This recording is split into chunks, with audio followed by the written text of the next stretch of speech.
आज बिना मातेश्वरी की गालियों और आदेश के रसोई की ओर प्रस्थान करके कुछ मीठा बनाने का प्रयास करती हूँ। इसी में मेरी सहमति देते हैं डाकू के सेनापति। आटे और चीनी के अलावा इस समय घर में और कुछ मौजूद नहीं था। शुभ काम की शुरुआत सेनापति के आशीर्वाद से करते हुए एक पतीले में आटा और एक पतीले में चीनी गलने के लिए छोड़ देती हूँ।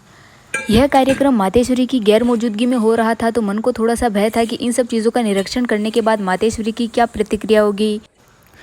मन में विश्वास की भावनाओं को जागरूक करते हुए इसमें डालने की कुछ वस्तुएं ढूंढने बैठती हूँ तो मुझे याद आता है कि अभी नहीं मिलेगी, चाहिए इसीलिए नहीं मिलेगी। मुझे जो चीज़ चाहिए वो वक्त पर मिल जाए, ऐसा कब होगा ये तो भगवान ही जाने। कुछ देर की असफलता भरी खोज के बाद अपने दुखी मन को समझाते हुए मैं वापस लग जाती हूँ अपने काम पर। इसी के साथ केसरिया कलर चीनी और आटे का आपस में मेल मिलाप करने के बाद कुछ ऐसा घोल देखने को नजर आता है। तो दोस्तों घोल तो कुछ इस तरीके का बन चुका था। इसी के साथ एक कटोरी में तेल डालकर अपने आगे का कार्यक्रम शुरू करती हूँ। गैस के ऊपर तवा रखकर उस पर थोड़ा सा तेल डालकर एक कप की सहायता से मालपुए को रोटी जैसा शेप देने का प्रयास करती हूँ।